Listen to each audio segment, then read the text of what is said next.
Good evening.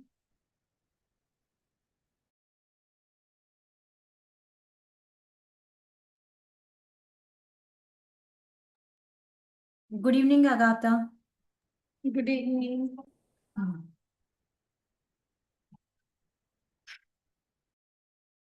I audible?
Very good evening, students. I hope everyone are doing well. This is Kalpana from Navars Edutech and welcome to NASO Astronomy Preparatory Sessions. Today we have our educator, Miss Agatha Das. She is an enthusiastic and dedicated astronomy educator with a strong foundation in observational astronomy, computational methods, and astronomical data analysis. She, hold, she holds a dual master's degree, one in astrophysics from the University of Hertfordshire and another in physics from Pondicherry University, a combination that highlights both her theoretical knowledge and hands on research experience. Her approachable nature, strong communication skills, and adaptability make her effective in engaging students and igniting their curiosity about the universe. As an educator, Agatha combines subject expertise with empathy to create an inspiring and intellectually rich learning environment.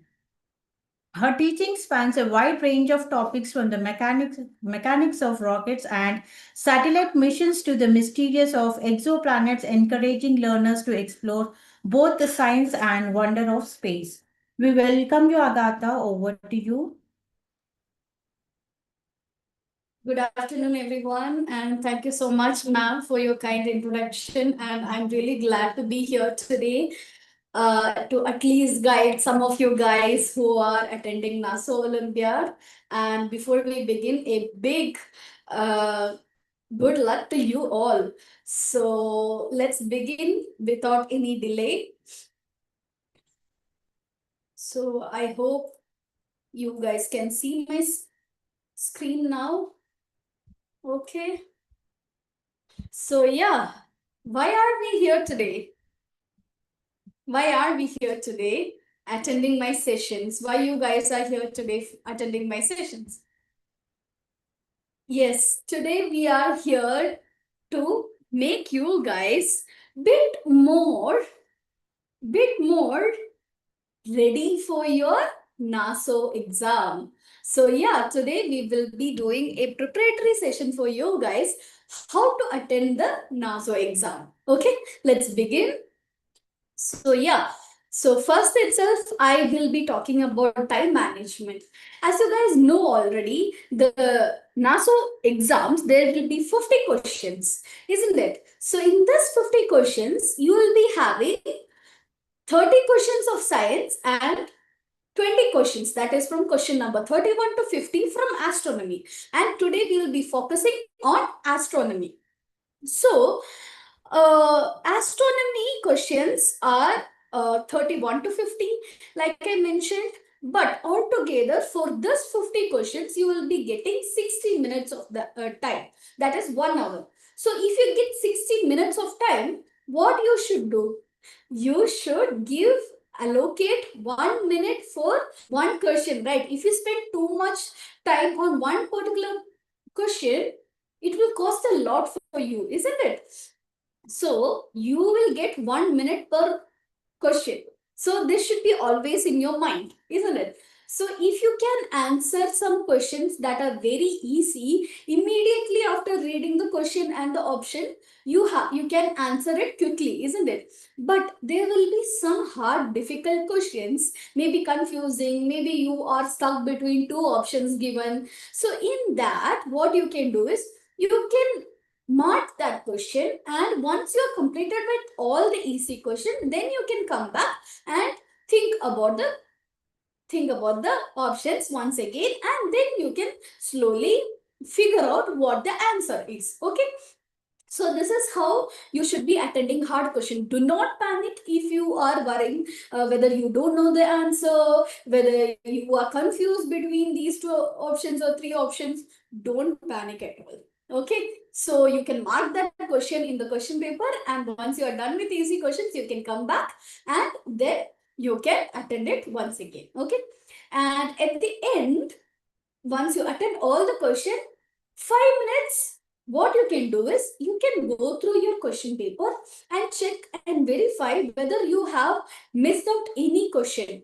If you have missed out, that is the time where you should be attending those as well, but you shouldn't be missing any questions. Okay, so you can attend any question, and you should be not leaving one single question unanswered. And at the end, 5 minutes, it is your time to check and verify whether you have written everything in the OMR sheet correctly, your name, details, and whether you have bubbled every single question. So this is the 5 minutes where you can check and verify whether you have written everything or not. Okay. So now I'll give you some golden rules for you to attend the NASO exam. So first one is read the question carefully. So when you read the question carefully and slowly, what happens? So you won't miss out any single word in the question paper. So if you are in a hurry, and if you are in a hurry thinking that, oh, I only have 1 minute and I have to wind up, no, you shouldn't do that. You shouldn't panic. Take your time to read the question first. Why I'm telling you this is, when you read the question carefully and slowly, you won't miss out any words given in the question and also in the option. So when you are slow and steady, you might have heard this phrase, slow and steady wins the race. Maybe you can apply that here also. So slowly, if you read that, what happens? Every single word will be registering in your mind, isn't it? So you won't miss out anything. So you should read the questions carefully. And like I mentioned earlier, don't spend too much on one single question. If you are confused, it's completely all right. No one here knows everything, right? So if you're confused, not a problem. You can come back later to that question, and you can, once you have attended your easy questions, you can come back and you can think about that question once again. Okay, and in NASO exam, you don't have negative marks. So since you don't have negative marks, what you can do is, you can, even though you don't know the answer, you can attend the question. What if luck plays a major role here? isn't it? So even if you are confused between 2 or 3 options, you can at least mark one of the answer in your OMR sheet. What if that would be the right answer? So never leave your answer, your questions unanswered. Okay. So yeah, now I will help you to choose the right answer. To get the right answer, what we should do first?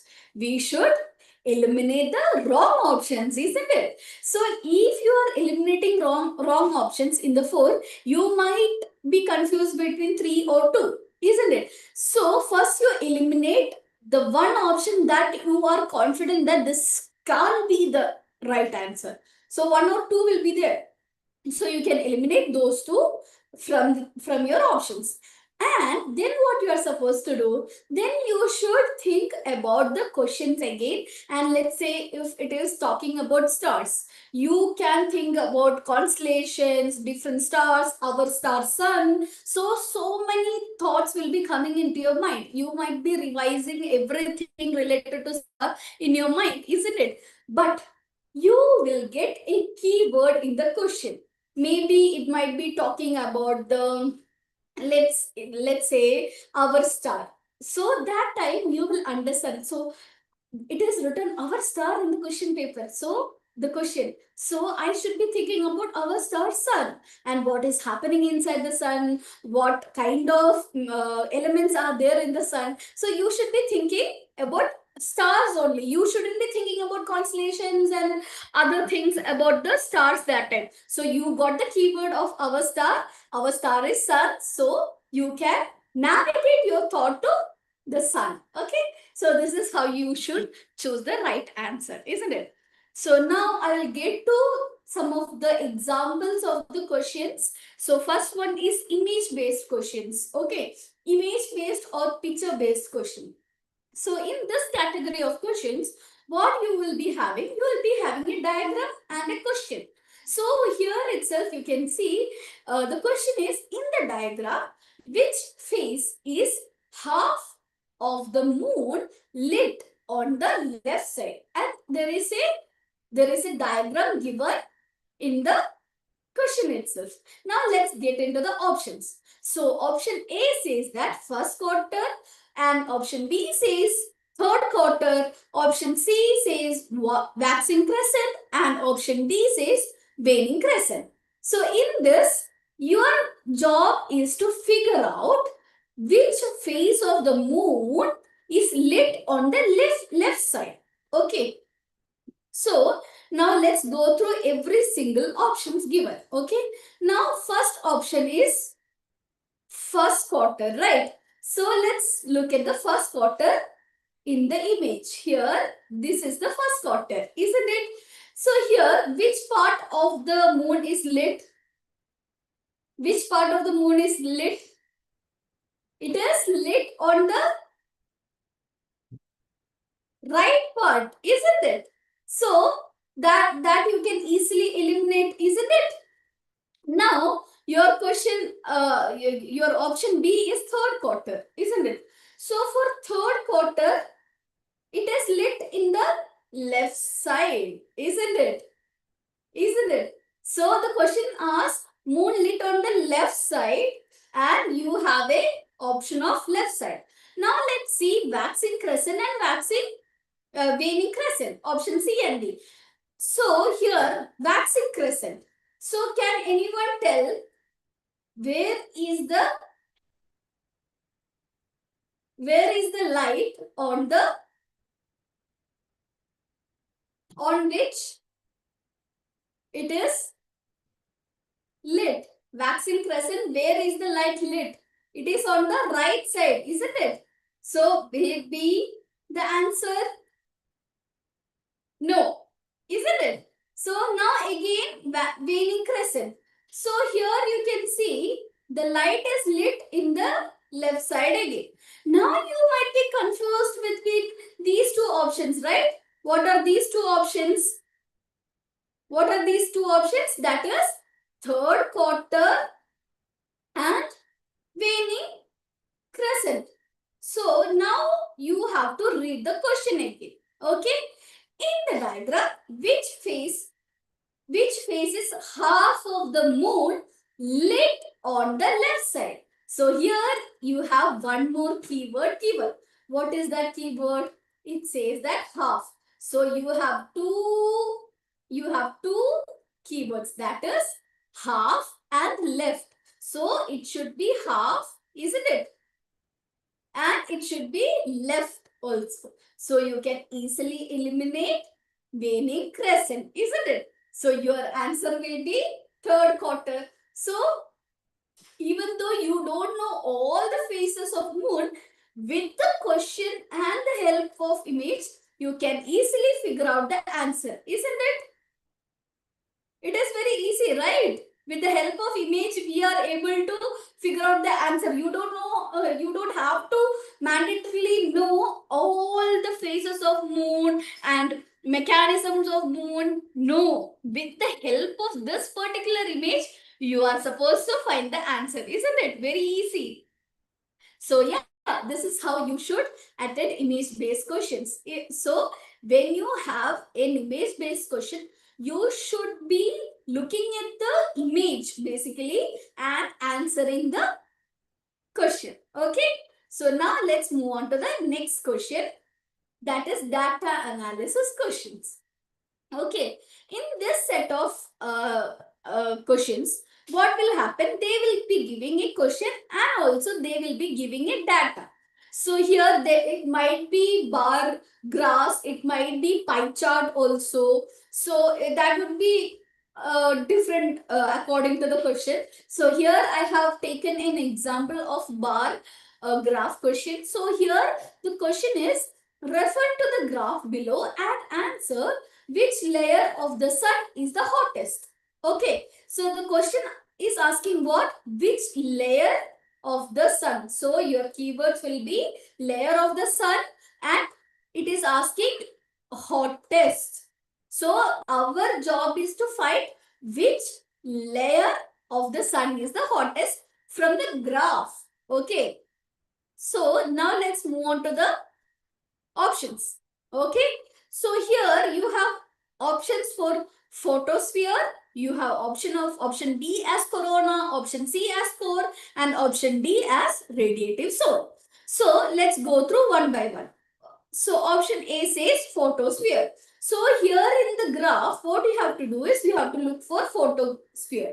So in the graph x-axis, it is saying layers of sun, and in the y-axis, what is it given? Temperature. So from the figure, what you can understand, in the x-axis, it is layers of sun, and in the y-axis, it's given temperature, isn't it? So you have different layers of sun given in the x-axis, that is core, radiative zone, photosphere and corona.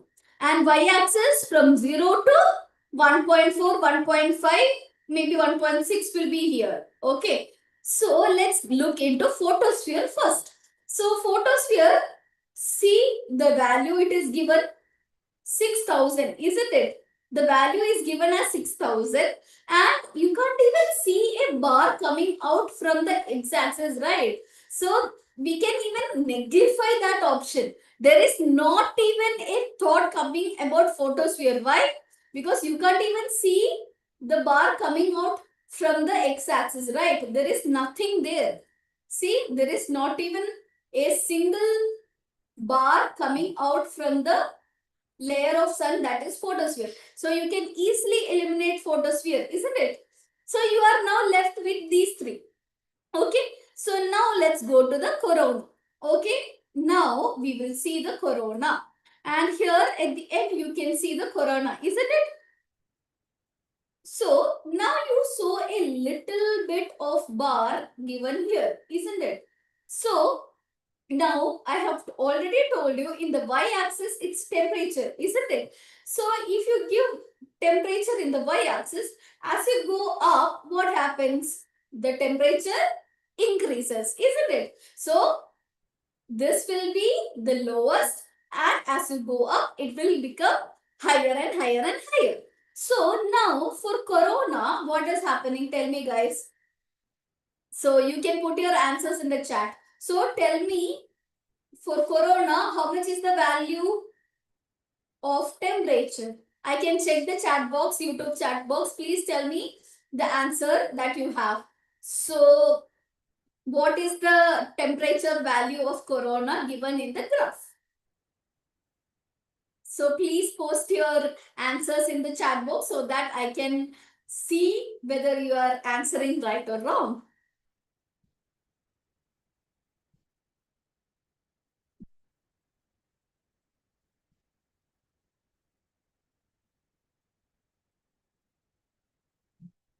So you can answer your you can give the answers in the chat box.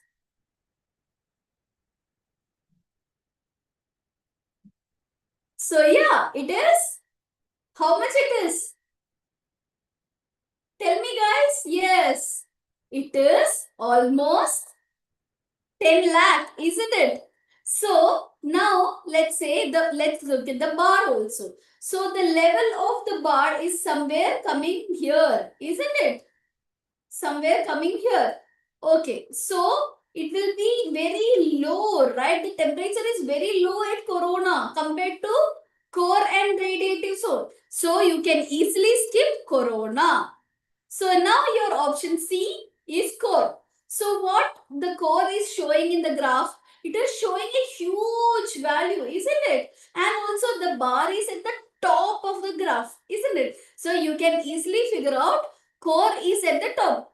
But we should also consider option D, that is radiative zone. So radiative zone is somewhere here. So compared to core, the radiative zone is very less. So you can easily choose the right answer as core. So you just have to just look at the graph and then you just have to mark your right answer in the OMR sheet, so that here when you look at the bar, you can easily figure out the core is having the highest temperature among radiative zone, photosphere and corona. So comparing all the four, you are having core with highest temperature. So that will be your answer. This is how you should attend a data analysis question. Now we can go to match the following questions. So it is a fun question actually, isn't it? So match the following questions will be always having a table and then they will be giving the options. Okay. So what is the question here? The question says that match the planets with their characteristics. So in column A, they have given the planets, and in column B, they have given the characteristics or features of the planets. Yes. So let's go through one by one. In column A, they have given Jupiter, Mars, Saturn, Neptune.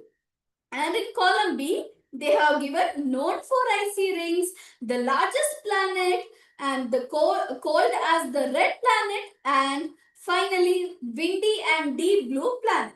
Okay. So in here, let's say you don't know anything about Neptune. Okay, so you don't know anything about Neptune, but you know that Saturn has an icy ring. Saturn has a ring. So you can connect Saturn with the first option, that is known for icy ring. Then you have to look at the options. So let's see whether which all option is saying C as 1. So these option A and option B is showing C as 1, isn't it? Now you are left with these two options, but you can easily eliminate option C and option D, isn't it? Now you are stuck with option A and option B. In here, what you are supposed to do? You can look for Jupiter and Mars. Okay. So now you don't know about Neptune, but you know something about Jupiter and Mars. Okay. So you will be thinking about Mars. So Mars is called as red planet. Yes, I know that, isn't it? Mars is called as the red planet. So if you know that, let's say B is the third one. So now you can easily answer, right? So in option B, it's given as B as 2, which is the largest planet. But our Mars is not the largest planet, isn't it? So here you can understand Mars is called as red planet, and if you know that, what you can do, you can easily eliminate option A also. Now you are left with the right answer, that is option B. Even if you don't know about Mars, but you know about the largest planet, that is Jupiter, then also you can easily guess, right? So Jupiter is the largest planet, that is the second option. So when A is given as the second, then also you can easily figure out B as the correct answer. So you don't have to know all four. Even if you understand two in the match the following, you can easily answer the right one, isn't it? So this is a little trick you can use. So you don't have to go through, or you don't have to panic when you see Neptune or maybe like Uranus. If you don't know, it's completely fine. What you can do, you can look for the one you actually know. Okay, so this is called this is how you should attend the match the following question.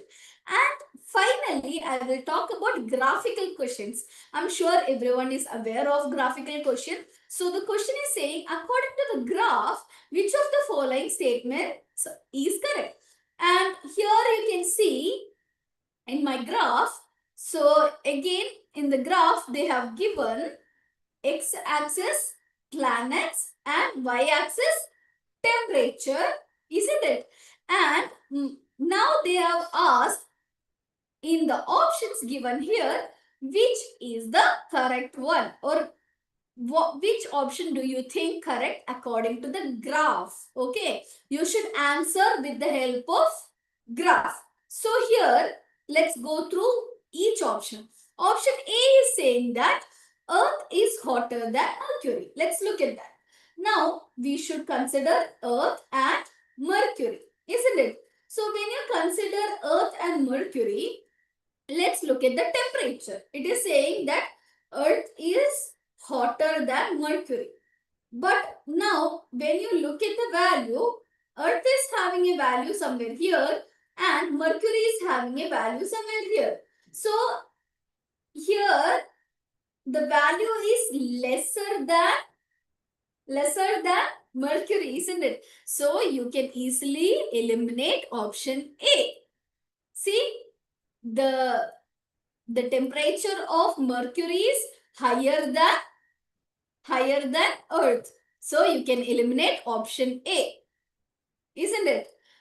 So now again we'll go to the second question, that is Mars is the coldest planet among the four. Okay, so it is saying that Mars is the coldest planet among all the four, that is Mercury, Venus and Earth. Let's look at that. So Mars is having a temperature somewhere at the below, that would be in somewhere negative, and Earth is having a temperature somewhere here. So you can extend these dot to the x-axis. Now Venus, you can extend that to the temperature axis, and here again Mercury. So who is coming at the lowest? Mars, right?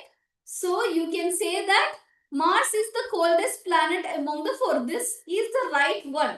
But there might be one more answer that is correct. So you shouldn't skip other options as well. You should go through other two options also. So let's get into the other two. So option C says that Venus and Earth have almost the same temperature. Okay. So they are telling that Venus and Earth is having almost same temperature. So let's again extend the line of our temperature from Earth and also Venus to the y-axis. So here you can see the difference between the temperature of Earth and Venus is huge, right? It is not same. If it is same, what happens? The points will be somewhere similar in the y-axis. So it is having a huge gap in between, right? So this can be the right answer according to the graph. So you can eliminate option C as well. So now final option, option D says that Mercury is the hottest planet. So here they are saying in the option D, Mercury is the hottest planet. Is it the hottest planet? No, right? Why? Because Venus is having more temperature than Mercury. So here at the top we have Venus, and Venus is having higher temperature than Mercury. So we can also eliminate option D. So what is your correct answer? Option B is your correct answer according to the graph given. Okay. So the graph is telling that Mars is the coldest planet among the four, because according to the temperature, Mars is at the lowest and all the other planet is up above the Mars in the given graph. So you should attend this question according to the graph you have received it, for the question. Okay. So this is how you should understand the graph, what is given in x-axis, what is given in the y-axis, and what are the features that is given in the graph. This is how you should look into a graph, and then you should understand that, okay, you should go through each and you should understand, okay, this Earth is hotter than Mercury. No chance, because Earth is lower and Mercury is at the top. So you should go through every single option given, and then you should form your right answer. Okay. So this is how you should attend the graphical question. So now, yeah, this is once again a reminder for you guys to read the questions carefully and slowly, and always keep an eye on the clock. Why? Because you only got 1 minute per question. So you can give 1 minute maximum for all the questions, and at the end keep some time for you to refer everything, revise everything that you have written, and then you can go through whether the name, class, and the roll number, everything written in the OMR is right or wrong. This is the time when you check all of it. And yeah, stay calm and confident, even though, like I mentioned, there is no negative mark. Even though you don't know the answer, you can attempt, at least you can give it a try, so that maybe luck plays a role. So yeah, that's about the NASO exam preparatory session. And yes, now it's your time to ask any questions that you have for me. You can put it in the chat box now, and I will be having a look at it, and I will try to answer that. Anything related to NASO exams, you can ask in the chat box if you have any doubt. So yeah, post your doubts, anything that you wanted to know about regarding the exams, you can tell me that in the chat box.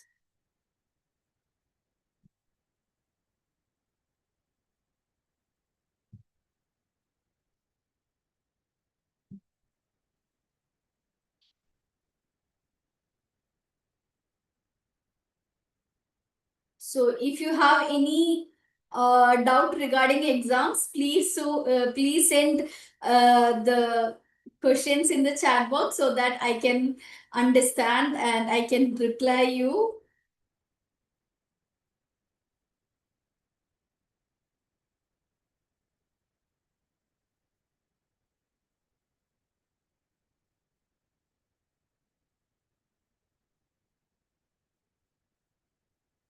So I can't see any questions popping up.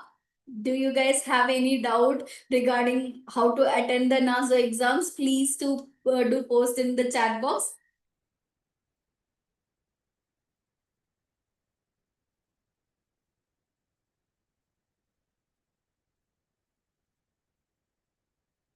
I think that's it.